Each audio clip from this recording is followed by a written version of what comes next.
Reciban un cordial saludo a mis queridos hermanos, mis queridos amigos que una vez más nos acompañan en un devocional matutino. Es para mí motivo de alegría dirigirme nuevamente a cada uno de ustedes. Les saluda a su hermano en Cristo, Óscar Martínez. En esta oportunidad estudiaremos una secuencia de temas muy importantes basado en la matutina El Cristo Triunfante.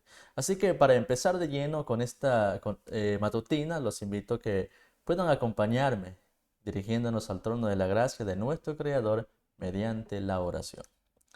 Cariñoso y amante Padre, que su morada es en las alturas de los cielos, alabado y glorificado sea su bendito nombre por toda la eternidad de los siglos. Le damos gracias por la vida, por la salud que nos brinda y por todos los cuidados que tiene para con nosotros. Queremos implorarle de manera especial que pueda guardarnos en el hueco de su mano y pueda iluminar nuestra mente para que podamos comprender las preciosas verdades que usted nos dará a conocer mediante su palabra.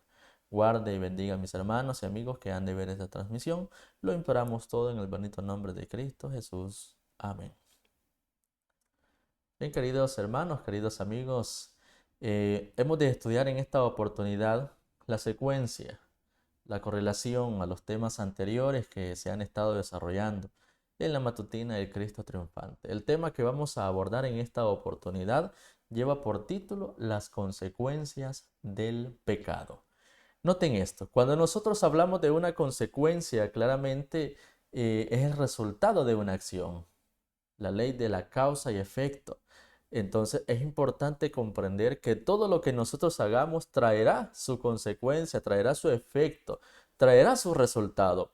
En esta oportunidad vamos a recordar nuevamente el pecado cometido en el jardín del Edén y cómo este pecado trajo consigo muchas consecuencias que hasta el día de hoy la humanidad está padeciendo, está llevando a cabo como resultado de esa primera transgresión que se realizó en el jardín del Edén. Vamos a considerar un texto de las Sagradas Escrituras que encontramos en el libro de Génesis, capítulo número 3, versículo número 18. La palabra de Dios nos dice: y el hombre y su mujer se escondieron de la presencia de Jehová Dios entre los árboles del huerto. Amén.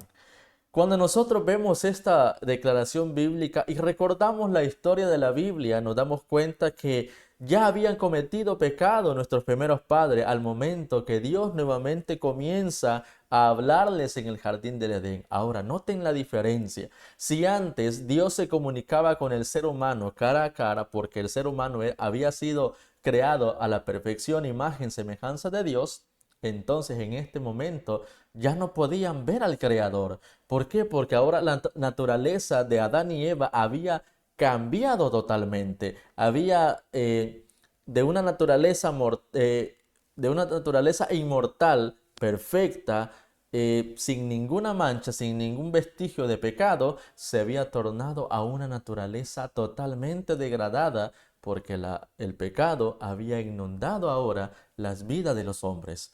Entonces, la Biblia nos dice que al momento que Dios comienza a hablarles a Adán y Eva, ellos se escondieron.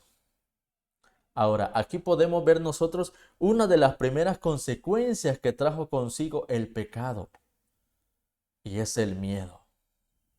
Más adelante en la lectura de la Biblia encontramos que cuando Dios le pregunta a Adán dónde se encontraba, dónde se encuentra, él le dijo: escuché tu voz en el huerto del Edén y tuve miedo y me escondí. Y claro, y después le da la razón, porque estaba desnudo. Noten esto, qué consecuencia más drástica. Ahora, ¿experimentaba estas emociones o estos sentimientos el hombre, nuestros primeros padres, antes de cometer el pecado? Claramente no lo padecían. No habían experimentado ningún vestigio, no habían experimentado absolutamente nada que los pudiera a ellos a llegar al sentimiento o a la experiencia de miedo que sentían en ese momento. Aquí vemos nosotros una de las primeras consecuencias del pecado. Si ahora nosotros hiciéramos una lista de cuántas consecuencias trajo consigo el pecado, lastimosamente no nos alcanzaría quizá una hoja de papel, porque son muchas las consecuencias que trajo consigo el pecado. Y en primer lugar fue el miedo. ¿En qué momento experimentamos nosotros miedo ante situaciones que realmente frustran, estresan a todo el ser humano? Ahora, la matutina Cristo triunfante nos dice, Adán no consideró todas las consecuencias de su desobediencia. Ahora la pregunta es, ¿sucede lo mismo con nosotros? Lastimosamente también sucede lo mismo. Muchas veces nosotros nos podemos encontrar frente a una situación que posiblemente nos va a llevar al pecado. Pero en ese momento nosotros no analizamos la serie de consecuencias que nos va a acarrear el cometer ese pecado. Adán en este momento, dice la expresión testimonial, no consideró cuáles iban a ser las consecuencias. No desafió con su mente a Dios, ni habló contra el Altísimo. Simplemente, dice el escrito inspirado, actuó en forma opuesta al expreso mandato divino. En otras palabras, él no midió las consecuencias, actuó solamente porque él quiso, desobedeciendo así la orden que Dios les había dado. Y noten la expresión que dice la sierva del Señor. ¿Cuántos actúan hoy de la misma manera? Y la culpa de ellos es de mayor magnitud, pues cuentan con la experiencia de la desobediencia de Adán y de sus terribles consecuencias que os advierten del peligro de transgredir la ley de Dios. En ese momento Adán no sabía las consecuencias que iba a conllevar el error o el pecado que estaba a punto de cometer o que había cometido. Pero ahora nosotros, queridos hermanos, no podemos excusarnos, no podemos decir es que yo no sabía que iba a suceder esto. Sabemos perfectamente que al momento que nosotros desafiamos las leyes de Dios, al momento que desafiamos la autoridad de Dios y decidimos hacer lo que a nosotros nos agrada, en ese momento comprendemos perfectamente que nos llevará o nos traerá muchas consecuencias. No podemos decir es que yo no sabía que iba a suceder esto. Sí lo sabemos, hermanos. Y lastimosamente aún así nosotros lo cometemos. Cometemos transgresiones de mucha índole, no sabiendo que nos traerán grandes consecuencias a nuestra vida. Por lo tanto, noten esto, sabiendo el historial de Adán y Eva y las consecuencias que ahora traje, que en ese momento trajeron, y ahora nosotros comprendiendo eso y sabiendo que cualquier acción mala que nosotros hagamos nos traerá consecuencias, por lo tanto, nosotros disponemos de mucha luz sobre este tema y no tienen excusa alguna por su culpabilidad de negar a Dios y desobedecer su autoridad. No podemos decir es que yo no sabía las consecuencias que iba a padecer. No sabía que esto me iba a llevar a lo otro, a sufrir tanto. Adán se rindió a la tentación y como tenemos tan claramente delante de nosotros el asunto del pecado y sus consecuencias, podemos leer de causa a efecto y ver que no es la magnitud del acto, noten esto, no es la magnitud del acto lo que constituye el pecado, sino la desobediencia a la voluntad expresa de Dios, lo que es una negación virtual de Dios, un rechazo de las leyes, de su gobierno, etcétera. Muchas veces decimos nosotros, es que fue un pequeño pecado el que cometí, ¿por qué me trajo tantas consecuencias? O como decimos muchas veces, fue una pequeña mentirita. Al pecado, queridos hermanos, hay que llamarle por su nombre, pecado.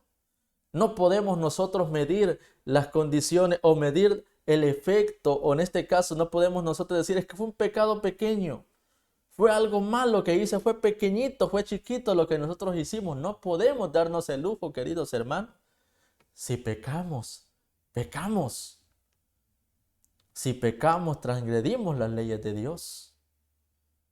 Y claramente eso nos traerá consecuencias graves a nuestra vida. Y somos conscientes de eso, hermanos. Tenemos el conocimiento. Hay una expresión que me llama mucho la atención que lo dijo un hombre de renombre hablando en términos terrenales. Y nos dice, el pueblo que no conoce su historia está condenado a repetirla. Claro, eso hablando en términos personas, ¿verdad?, que no tienen conocimiento, ya sea de las Sagradas Escrituras o conocimiento divino. Pero nosotros, hermanos, nosotros sí sabemos. O el mundo, bueno, ahora quizás estuvo mal la expresión anterior, no podemos decir es que nadie sabe. Todos saben, hermanos.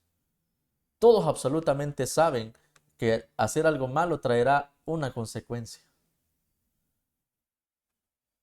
Y muchas veces nosotros quizás nos excusamos diciendo es que yo no sabía. ¿Será válida esa expresión, hermanos? Yo considero que no. No es válida. Porque muchas veces nosotros, sabiendo las consecuencias que nos traerá pecar, aún así pecamos. Cuando se erigen las leyes del yo, noten esto. Cuando se erigen las leyes del yo, la voluntad se torna suprema. Y toda vez que se presenta la elevada y santa voluntad de Dios para ser obedecida, respetada y honrada, la voluntad humana se inclina a actuar según sus propios designios, a seguir sus impulsos, y se plantea así una controversia entre el agente humano y el divino. ¿Y qué es lo que muchas veces sucede? Es que yo no estoy de acuerdo con lo que Dios dice, decimos muchas veces. Es que yo no estoy de acuerdo con las exigencias de Dios. Es que no se trata, hermanos, no se trata de decir cuánto debemos de hacer. Es necesario que nosotros podamos entender que debemos de obedecer sí o sí a las exigencias de Dios.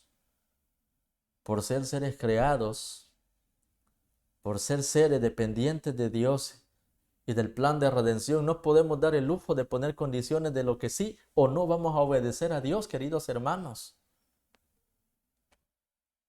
No podemos nosotros actuar de esta manera.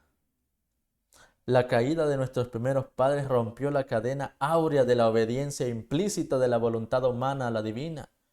La obediencia ya no ha sido considerada como una necesidad absoluta. Los seres humanos siguen sus propios pensamientos, de los cuales dijo el Señor, refiriéndose a los habitantes del mundo antiguo, que eran de continuo solamente al mal. Jesús dijo, he guardado los mandamientos de mi Padre. ¿Cómo? Como un hombre. Satanás, recordemos los estudios anteriores, Satanás se esforzó para hacerles creer en la mente de los ángeles que la ley de Dios exigía mucho. Y eso ha tratado de hacer hasta hoy en día en la humanidad, hacerle creer que la ley de Dios es muy exigente y que el hombre no la puede cumplir. Pero dice la Biblia, la expresión de Cristo, he guardado los mandamientos de mi Padre. ¿Cómo lo hizo Cristo? Con nuestra naturaleza, con la naturaleza que nosotros tenemos. Ahora, he venido a hacer tu voluntad, oh Dios. Y ante las acusaciones de los judíos se rigió con la pureza, virtud y santidad de su carácter y los desafió y preguntó, ¿quién de vosotros me redarguye de pecado? Noten esto. ¿Podría el hombre pecador juzgar a aquel hombre que solamente había obedecido a Dios? No encontramos nosotros ninguna razón por la cual el hombre pudo haber juzgado a Cristo en nuestra naturaleza, siendo obedientes, hermanos. No debemos de servir a Dios como si fuéramos humanos, sino según nuestra naturaleza redimida por el Hijo de Dios. Noten esto, hermanos. Muchas personas dicen que el ser humano no puede guardar los mandamientos, el ser humano no puede obedecer a Dios. Y aquí va una expresión, hermanos, espero no entrar en controversia o que no me malinterpreten. Es que nosotros no somos simples seres humanos, hermanos. Nosotros fuimos redimidos con la sangre preciosa de nuestro Señor Jesucristo. Por lo tanto, debemos demostrar obediencia a cada uno de los principios de Dios. No podemos decir, voy a guardar estos y este otro lo voy a dejar aparte porque este no lo puedo guardar. No, hermanos. El libro de Santiago nos dice que el que infringe un punto de la ley se hace culpable de todos. En la matemática de Dios, hermano, 10 menos 1 es igual a 0. No podemos decir voy a guardar esto nada más. O es todo o es nada, hermanos. No debemos servir a Dios como si no fuéramos humanos, sino según nuestra naturaleza redimida por el Hijo de Dios. Si por la justicia de Cristo seremos perdonados y estaremos en pie ante el Señor como si nunca hubiésemos pecado. Si nosotros somos obedientes, hermanos, vamos a estar frente a nuestro Señor Jesucristo sin ninguna mancha de pecado, sin ningún vestigio de que fuimos personas pecadoras. Pero todo esto, queridos hermanos, es cuando nosotros comprendamos que las consecuencias del pecado son trágicas en la vida del ser humano. Cuando nosotros comprendamos que todo pecado, como muchas veces lo clasificamos nosotros, sea pequeño, sea grande, traerá consecuencias fatales para nuestra vida. Nunca tendremos las fuerzas necesarias si nos inclinamos a pensar qué habríamos hecho si fuéramos ángeles. Hemos de volvernos con fe a Jesucristo y mantener nuestro amor a Dios, obedeciendo sus mandamientos. El libro de Eclesiastés nos dice que esto es el fin de todo del hombre, guardar los mandamientos de Dios. ¿Quiere usted, mi querido hermano, guardar los mandamientos de Dios? ¿Quiere usted, mi querido hermano, ser librado de las consecuencias del pecado? Seamos fieles. Seamos fieles en obediencia a Dios. Y entonces el Señor nos galardonará cuando Él venga en su segunda venida. Que el Señor los pueda bendecir, mis queridos hermanos. Es mi mayor deseo. Amén. Bien, hermanos, vamos a finalizar con este devocional matutino. Y los invito nuevamente a que podamos dirigirnos al trono de la gracia de nuestro Creador mediante la oración. Cariñoso y amante Padre, que su morada es en las alturas de los cielos, te damos gracias por darnos esta luz tan preciosa, por enseñarnos que el pecado trae muchas consecuencias fatales para nuestra vida. Queremos implorarle que tenga de nosotros misericordia, guíe nuestros pasos para que no pueda caer. Guía nuestros pasos, querido Padre, para que podamos nosotros caminar por el sendero correcto que nos llevará a la vida eterna. Bendiga a mis hermanos y amigos que han visto este devocional y a los que posteriormente lo han de ver. Y le imploramos que en este día su bendición nos acompañe donde quiera que nos encontremos. Son favores y súplicas que le imploramos todo en el nombre de Jesús. Amén. Bien, mis queridos hermanos, mis queridos amigos, que la gracia de nuestro Señor Jesucristo pueda morar en cada uno de nuestros corazones. Y los invitamos para el día de mañana, para que podamos continuar una secuencia de temas importantes basados en la matutina, el Cristo triunfante. Que el Señor los pueda bendecir.